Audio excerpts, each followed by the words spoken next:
let's go to the 5th annual full throttle event. Banking.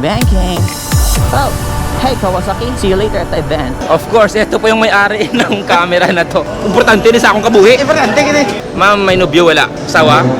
Dito, palinta. Happy ka ma'am? Doon di ka man happy. Doon nagutom ka man ma'am. It's an honor to be here. Ang pinakagwapo sa aton nga grupo. Okay lang, bago lang paligo, bago lang bugtaw, bago man, alam mo na. OBL, the man. Kamusta ang adlaw ta? Full throttle is all about safety riding. That's why we are here today.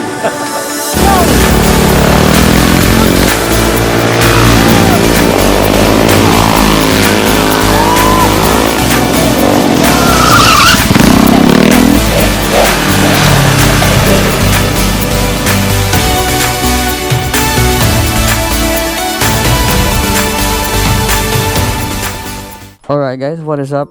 Good morning sa inyo lahat. We're off to Civic Center. Let's go to the 5th annual full throttle event, which is a motorcycle event, and I'm gonna be using this electric scooter. I'm gonna be using this electric scooter to go there. Ignition mode, stand. Right. Let's go. Riding the scooter, the Ultron scooter. So this is an all-electric scooter, guys, with dual motors, front and rear. It's got a horn too, pero electric siya. Alright, let's go up here. Tayo dadaan para hindi traffic. Yeah man, this brakes, front and rear. Oh my god, this is scary. This is scary. I'm really standing and I'm going really fast, guys. Bro! Oh, it's wiggling. That's pin of hydro. Banking. Alright, one way. Woo! This is fast. This is cool. Oh, hey Kawasaki. See you later at the event.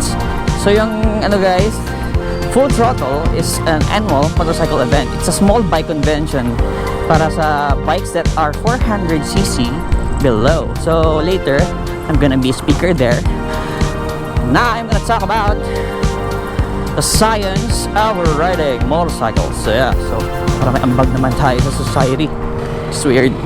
People are staring at me. Oh my god, nakatayo ako. I'm so high. And I'm speeding. This is fucking dangerous, man. Hindi ko ma-imagine pag sumemplang ako dito. It's like, semplang ka, you're not sitting on something. You don't have a tank to grip your thighs on. Up! Dali na! Alrighty. Banking. Right turn for Civic Center.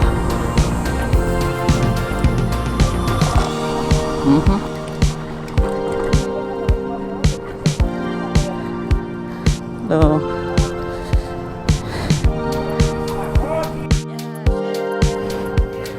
my goodness, bro.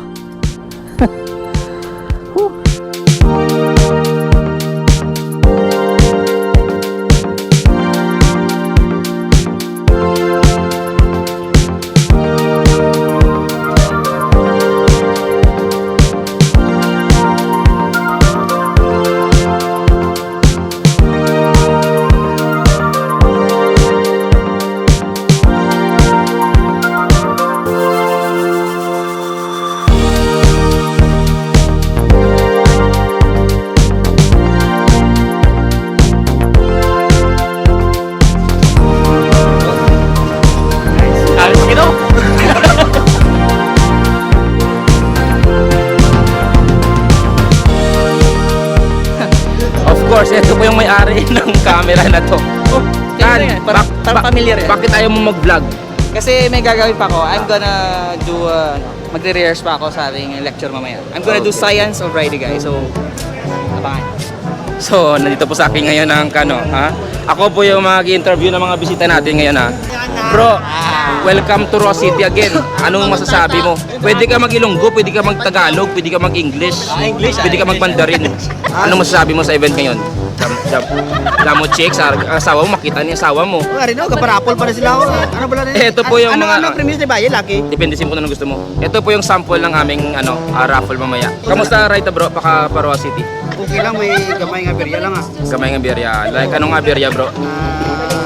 Overshoot lang. Overshoot, grabe ka man.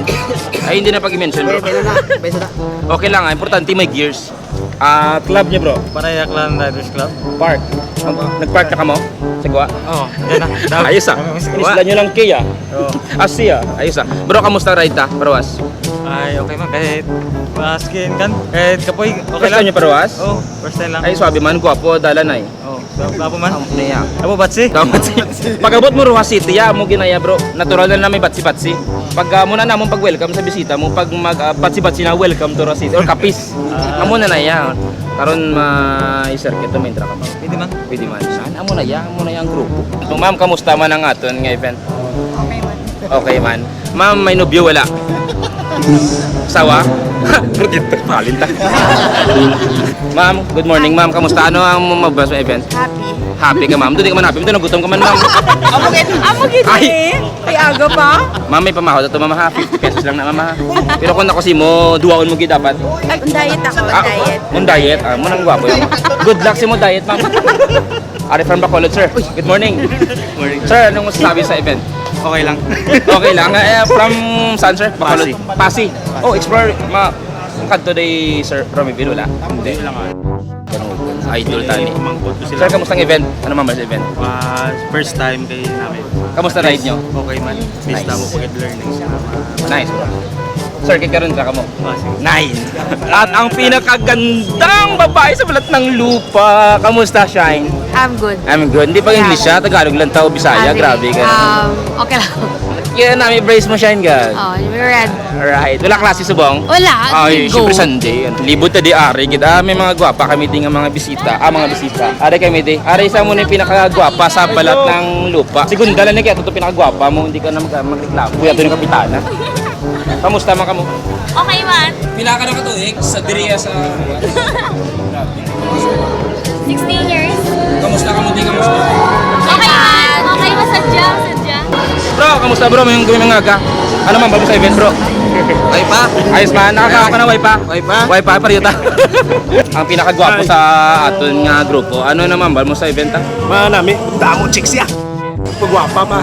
Ari pagit, importante ni sa akong kabuhi. Importante gini. Amo na yung gikuha ko motor nga Elimbargao. Ako na ano? Ano kamusta aton nga event? Ano lang gani, basta din lang ko din ako na yun. Makita na lang ka ko yun na. Okay na. Oo. Bye-bye nanay, bye-bye. Bye! Ano mahambal mo sa aton event subong?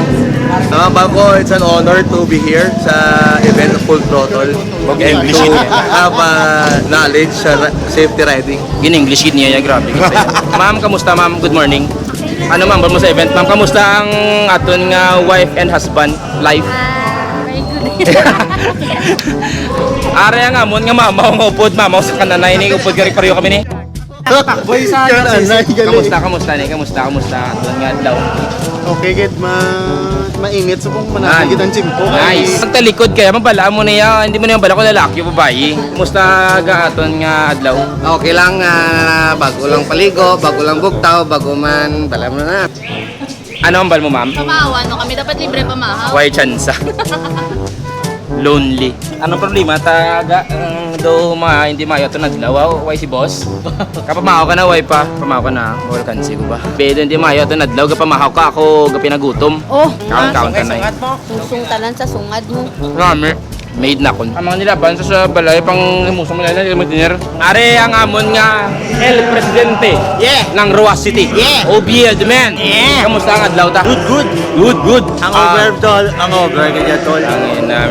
Ano ma'am, bal mo sa subong event ta? Successful and suave. Enjoy lang. Ito gwapo ka subong adlaw. Always man. Ano bro, ano pa bang bal mo sa tan event? Enjoy lang, walang away. Peace. Ayos. Throttle is all about safety riding, and we put up Full Throttle 4 years ago. This is our 4th year here in Ross City, and we would like to instill safety in riding, of course, but foremost is the brotherhood of motorcycle riders. We are hoping someday that unity and the camaraderie will not only be strengthened, but that turned into brotherhood. Full Throttle is actually founded by Chop Rider. Chop Rider stands for Christ, Home, and People. The advocacy of Chop Rider is to have scholars and community services. We have feeding program, we have aids to anybody in need. Of course, we could not offer much, but certainly we could always share a little, just creating a little piece of heaven here on earth. We founded also Brotherhood of Capiz Riders, Brotherhood of Auckland Riders, and then they are here today, not just to witness, but to join and support. It's a real struggle, not just struggle, but pain and sacrifices. Today, we are here to show to the whole country that we don't need money to create an event. What we need is the brotherhood, the bike clubs, united, helping each other, and making this event. Walang fund ni Cinco, walang sponsor. Ang Full Throttle natin ngayon, we depend only on the 30 pesos registration. Yung 30 pesos pupunta pa yun sa mga scholars natin, and of course the expenses for the day. I just would like to thank Brotherhood of Capiz Riders, especially Order of Bikers Legion, Crusaders, Rouser Club of the Philippines, and the effort of Jan Speed Shift. Thank you so much, Jan. Salamat.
is nakapagpagaling sila lahat. And ikaw, bago ka pala, susunod ka rin sa racing niya, which is one of the most dangerous things ever.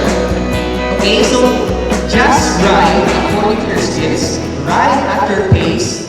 Alright, so we are here today with the server of Kawasaki Riding School. So, sir, what is Kawasaki Riding School all about? Our advocacy is to teach rider ng basic riding skill para dun sa kanilang daily motorcycling. Because wala naman talagang school for riding na tinayo na madami. Actually, there is one, but may bayad siya. But Kawasaki School for Responsible Riding is libre lahat. We just send us invitation. You're willing to train your members or your group para dito sa mga ganitong responsible riding.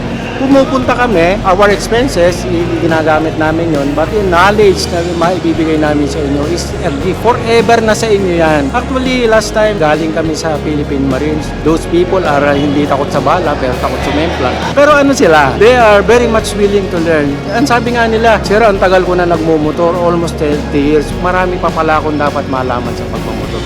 That is our main objective. Most rider do not fully understand what is riding. Yung riding kasi talaga, sabi nga, tinuruan ka ni barkada mo. So yung knowledge, kung ano yung attitude ng barkada mo nagturo sa'yo, yun lang nakukuha mo.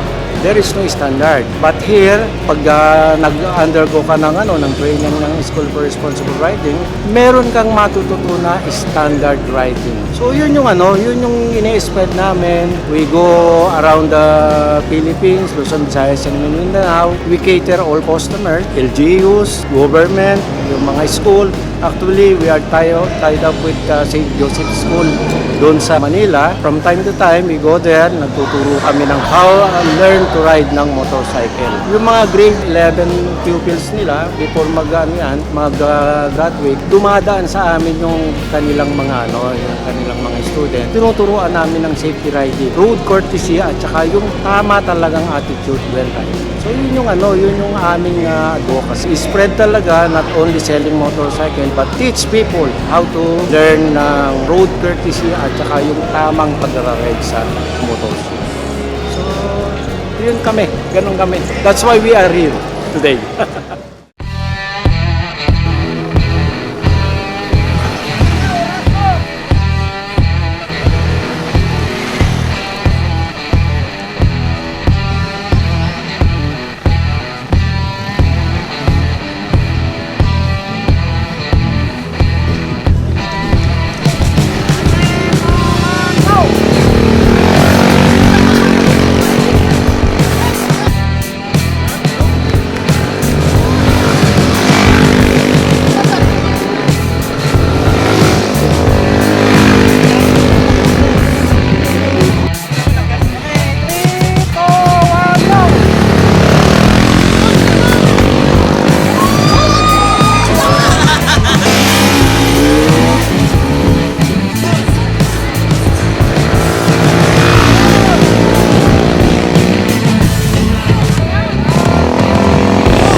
And if you like that content, give me a thumbs up, leave a comment or suggestion down below, and hit that subscribe button. And I'll see you next time.